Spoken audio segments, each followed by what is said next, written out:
Oke, hari ini kita coba menggunakan eh, bagaimana kita menulis dengan menggunakan dua sumber literatur ya, yang kita sebut dengan grey literatur atau literatur yang tercetak sama online literatur. Oke, nah sebelumnya kalau online literatur itu kita bisa dengan mudah ya, kita menggunakan EndNote gitu ya. Ini contoh EndNote-nya. Cuman dalam hal ini kadang literatur-literatur kita itu bentuknya adalah literatur cetak. Dalam hal ini salah satu sumber buku yang saya gunakan adalah Percakapan dengan Diponegoro ya.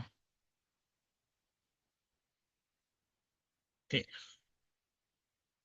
Percakapan dengan ini bukunya gitu ya. Percakapan dengan Diponegoro karangannya Peter Carey gitu ya. Ini menjadi salah satu buku yang menurut saya sangat-sangat perlu untuk dibaca gitu ya. Buku ini sangat objektif karena menceritakan mengenai bagaimana Diponegoro itu eh, memiliki kemampuan leadership, kemampuan etos dan etika serta eh, keluhuran budaya yang sangat tinggi gitu. Tetapi semua kelebihan itu gitu ya, semua kelebihan itu tidak ditulis oleh orang Indonesia, tetapi justru ditulis oleh orang Eropa gitu ya. Artinya ini orang Eropa memandang bagaimana anggapan inferiority ya, anggapan inferiority atau inferioritas yang ada di bangsa-bangsa timur atau bangsa-bangsa yang terjajah itu memang ada gitu ya. Jadi buku Peter Carey ini bagus sekali bagi Anda yang ingin membantah mengenai inferioritas di Indonesia dan negara-negara yang dulunya pernah dijajah gitu ya. Oke, tetapi tidak itu konteksnya adalah bagaimana kita membuat tulisan yang basicnya adalah buku ini sebenarnya ya, buku ini butuh buku Peter Carey gitu ya. Nah, bagaimana cara menulisnya? Yang menarik adalah kita bisa menggunakan model sitasi dua model ya. Yang pertama sitasi Vancouver gitu ya, sitasi Vancouver, dan yang kedua nanti kita pakai model dengan apa namanya footnote. Oke, gitu ya, footnote. Footnote itu di sini. Footnote. Kita menggunakan citasinya adalah oke, di sini footnote. Footnote, insert footnote. Oke. Nah, kita menggunakan citasi footnote ya. Nah, jadi dalam hal ini kita memiliki dua model citasi ya. Yang pertama nanti kita citasi dengan software ya. Kita dalam badan atau dalam body tulisan itu kita menggunakan Vancouver. Kenapa kita cenderung menggunakan Vancouver? Karena simple, karena salah satunya Vancouver ini format citasinya nanti dia dalam body itu dalam bentuk tulis angka ya. Jadi dia tidak terlalu banyak space gitu ya. Jadi dia dituliskan dengan angka, nanti di referensinya baru dituliskan sitasi secara lengkap. Tetapi footnote ini kita perlukan karena kita akan mengutip sebuah buku ya, sebuah buku itu buku cetak, dan di mana kenapa saya menggunakan footnote, karena saya pengen tahu bahwa apakah memang statement-statement yang dikutip itu, pendapat-pendapat yang dikutip itu memang ada sumber dari bukunya gitu ya, dan itu yang saya mau gitu ya. Karena memang kebutuhannya memang tidak untuk menulis buku dalam arti tulisan ilmiah, tapi memang ini kaitannya dengan penugasan yang saya berikan kepada mahasiswa saya terkait dengan penugasan di mata kuliah Manajemen Opini Publik di kampus ISIP Jakarta. Oke, simple sebenarnya.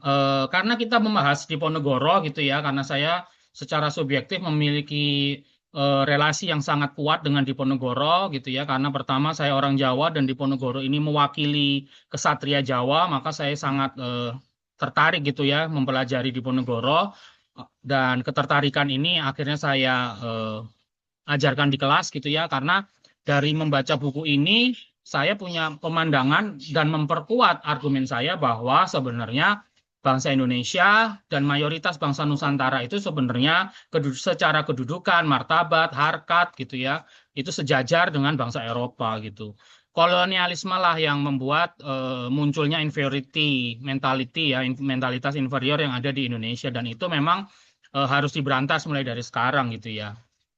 Oke, nah temanya adalah bagaimana sih sebenarnya saya ingin membuat tulisan bahwa karena literasi generasi Z itu yang rendah gitu ya. Saya sudah punya statement seperti itu, Gen Z itu ya, dengan digital native-nya mereka relatif rendah gitu ya dalam mengakses sumber-sumber literatur yang grey literatur atau literatur yang sifatnya itu printed gitu ya. Mereka adalah digital native, mereka konten-konten wawasan mereka itu didapatkan dari konten yang sifatnya konten digital. Dan konten digital itu mereka akses melalui konten media sosial. Konten media sosial itu menurut saya dangkal gitu ya.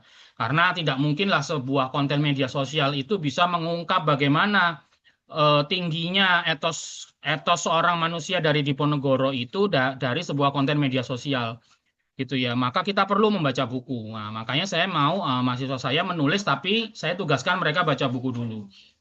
Nah, dalam buku ini saya minta mereka menulis kutipan langsung. Jadi isi dari buku ini mereka harus tulis gitu ya. Bagaimana caranya? Ya mereka harus baca dan kemudian mereka harus susun gitu ya kutipannya. Oleh karena itu, kutipan yang sumbernya langsung dari buku ini nanti ketika mereka tulis itu nanti dikutip dalam bentuk footnote. Sementara kutipan-kutipan yang mereka dapatkan dari online literature gitu ya, salah satunya ini ketika saya menggunakan konsensus gitu ya. Ketika saya menggunakan konsensus gitu, saya membuat pertanyaan kepada konsensus dengan bahasa sini. Apakah mayoritas bahasa Indonesia dari Gen Z memahami esensi perang di Diponegoro? Dan kemudian konsensus menjelaskan tidak ya. Ini penulisan konsensus ini menunjukkan bahwa hasil kita melakukan literatur review itu menunjukkan bahwa most of Indonesian Gen Z itu not deeply understand. Wajar kan? Jadi ini statement yang sebenarnya bisa mewakili apa yang disebut dengan studi literatur. Meskipun belum SLR ya, belum systematic literature review. Cuman dari sini kita bisa tahu bahwa secara tools, oh ya memang ada teori ya setelah kita membaca literatur bahwa teori yang mengatakan ini statement bahwa mayoritas Gen Z di Indonesia itu tidak paham mengenai esensi dari Perang Diponegoro atau Perang Jawa. Nah, statement ini oleh konsensus itu disusun dari ketika dia mengakses jurnal atau mengakses sumber literatur yang terpublikasi secara online gitu ya. Di sini dia mengutip dari empat literatur ya. Ada lima ya. Atau kita cek di sini aja nanti resultnya berapa? 1, 2, 3, 4, 5, 6, 7, 8, 9, 10, 11. Dia mengutip banyak literatur sebenarnya. Nah, dari sini, dari beberapa literatur ini, maka saya ambil di sini Gen Z lacks deep understanding of Diponegoro War. Ini evidence strength-nya dia cukup moderate dan papernya adalah paper nomor 2, 3, dan 4. Nah, dari paper-paper ini ternyata paper nomor 4 ini yang ada full literature-nya gitu ya. Dia ada full text-nya, maka di sini. Nah, dari sini gitu ya, jadi kita nggak bisa langsung telek-telek gitu ya, mensitasi gitu ya, apa yang dikatakan oleh si konsensus itu keliru bahwa konsensus itu hanya alat bantu. Kita tidak bisa langsung menggunakan dia sebagai sumber rujukan kita. Memang kita harus validasi dengan membaca full text-nya. Maka konsensus ini yang saya pilih adalah eh, yang tersedia full text-nya gitu ya. Nah, dari sini, oh saya punya kutipan ya, kutipan ini gitu ya, punya kutipan ini mungkin saya copy, kemudian saya taruh di Word saya dulu, oke? Saya taruh di Word saya dulu, oke? Nah, dari kutipan ini sebenarnya kita harus susun apa namanya sitasinya ya teman-teman ya, kita susun sitasinya, maka eh, kita kembali lagi di sini, kita cite dulu, kita download, oke? Kita download. Oke. Oke, kita download. Tuh, sebentar.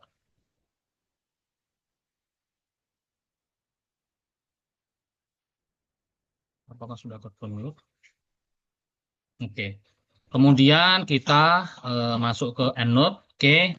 Kemudian kalau nggak salah saya punya library saya. Hmm.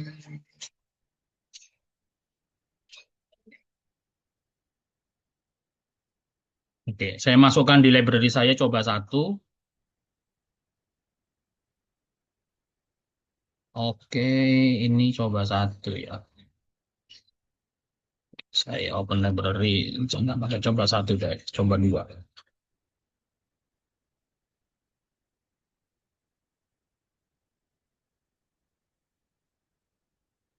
Oke. Jadi saya bikin sitasi dulu. Oke, kita sitasi di sini. Ini sitasinya. Oke, di import. Oke, oke, oke. Kemudian karena dia ada full text-nya, maka saya sarankan di save. Oke, di save. Biar kalau kita mau membaca secara lengkap, kita punya datanya. Kita klik di sini.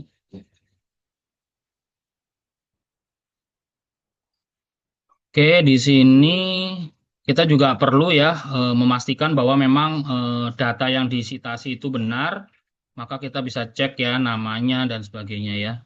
Ini kita enter aja. Oke, sudah kalau memang kita yakin sudah aman, kita save saja. Oke. Nah, lagi-lagi di sini adalah teks dalam bahasa Inggris ya. Saya mengajarkan bahwa kita sah-sah saja gitu ya kalau menggunakan AI, dalam hal ini saya Gemini untuk menerjemahkan ya.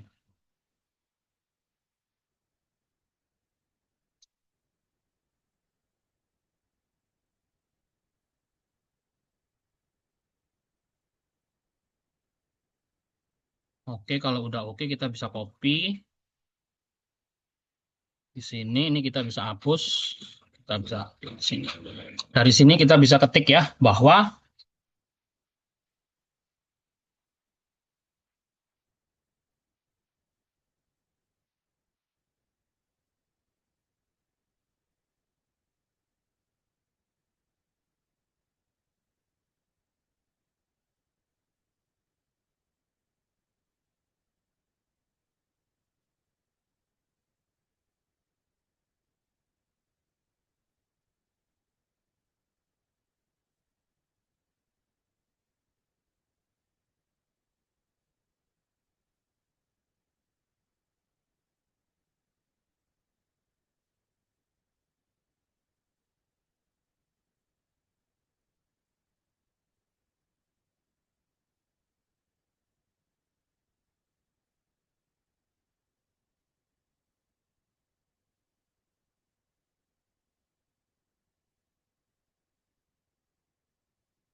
Contoh ya, jadi kita bikin sebuah paragraf ya, satu buah paragraf yang memang sumbernya dari literatur tadi ya, sumbernya dari ini ya, sumbernya dari tulisan Akhyar dan Prakoso gitu ya.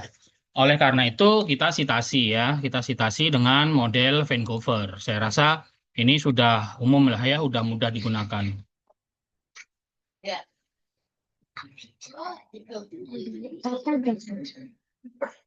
Oke, ntar dulu. Ayah lagi, ayah lagi record. Oke, kita insert. Oke, nah maka kita punya satu sumber daftar pustaka. Oke, nah, nah dari daftar pustaka ini, nah kemudian setelah kita kutip dari sumber online, maka kita membuat tulisan yang sumbernya dari Grey Literatur atau literatur tercetak lah, gampangannya seperti atau literatur yang tidak terpublikasi secara online. Itu ya, ini daftar pustakanya. Nah, kemudian saya nulis gitu ya, ternyata gitu ya. Gitu ya.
Nah, dari sini ini sebenarnya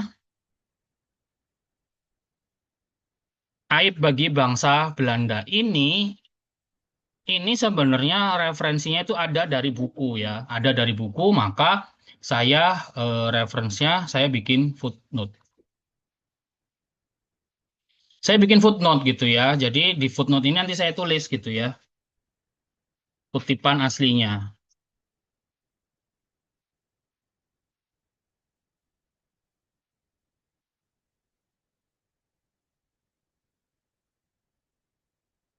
Saya tulis secara asli ya. Mungkin kita tulis dengan italic, italic. Semua tahu.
Nah, ini adalah sebuah kutipan, teman-teman ya. Sebuah kutipan yang kita sumbernya dari literatur Gray atau literatur yang tercetak.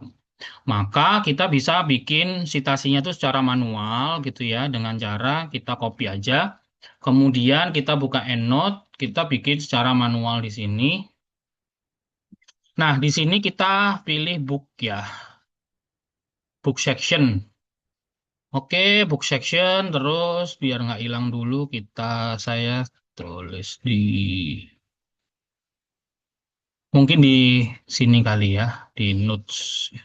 Atau boleh di abstrak, tapi jangan di abstrak ya. Di notes aja bahwa kita di sini, kita paste. Nah, setelah itu kita lengkapi ya teman-teman ya. Kita lengkapi gitu ya.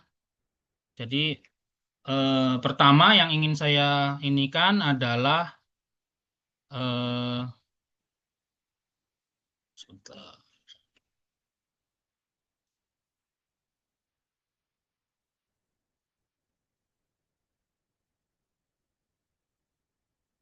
Chapternya mungkin di sini nanti kita tulis. Yang penting page-nya.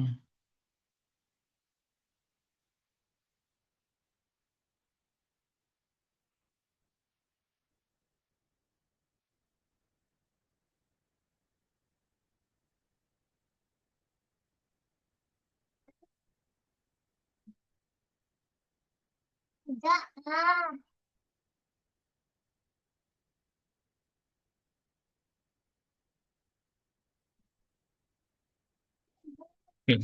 Jadi di sini ini sebenarnya book section-nya adalah saya menulisnya di bagian, mengutipnya pada bagian 3 ya.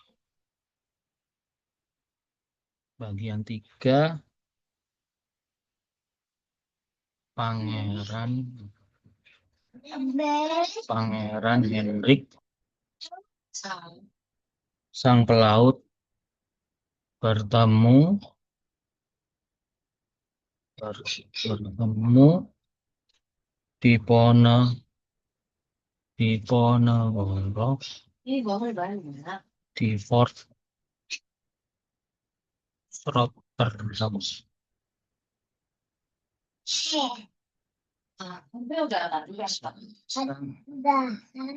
itu Maret 18. Nah, jadi chapter ini sebenarnya mulai dari halaman 259 ya, 259 sampai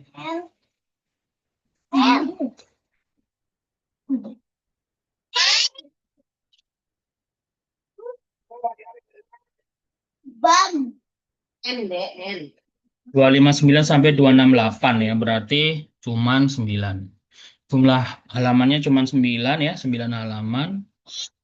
Itu ya, biasanya ada start page, tapi kok nggak ada di sini ya. Mungkin karena ini. Kemudian kita tuliskan authornya adalah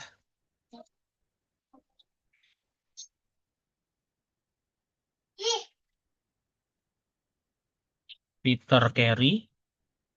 Oke.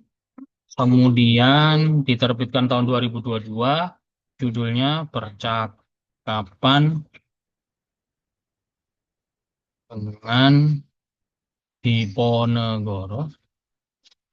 Kemudian di buku ini tidak ada editor sepertinya. Oh, ada editornya adalah Galang. Dia ada penyuntingnya adalah Galang Aji Putro. Kemudian dia diterbitkan di Jakarta. Kemudian publishernya adalah Kepustakaan Populer Gramedia ya.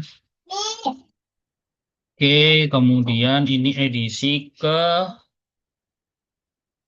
atau edisi pertama ya, cuman dia memang oke. Ada penerjemah, sebenarnya translatornya adalah PU PU Piuru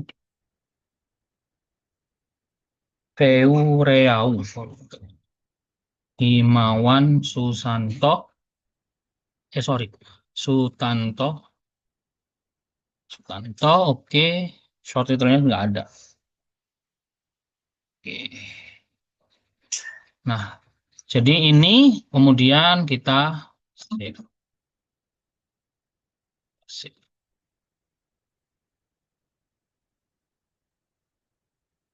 Ini udah selesai.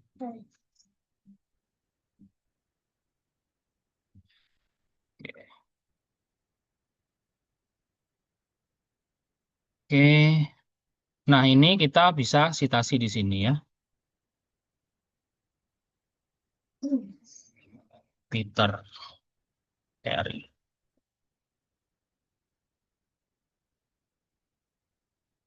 Oke, nah jadi di sini ada Peter Carey.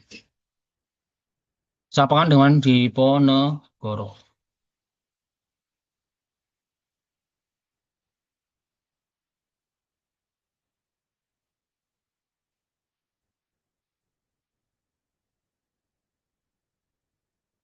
Jadi di sini kita sudah punya dua pustaka ya.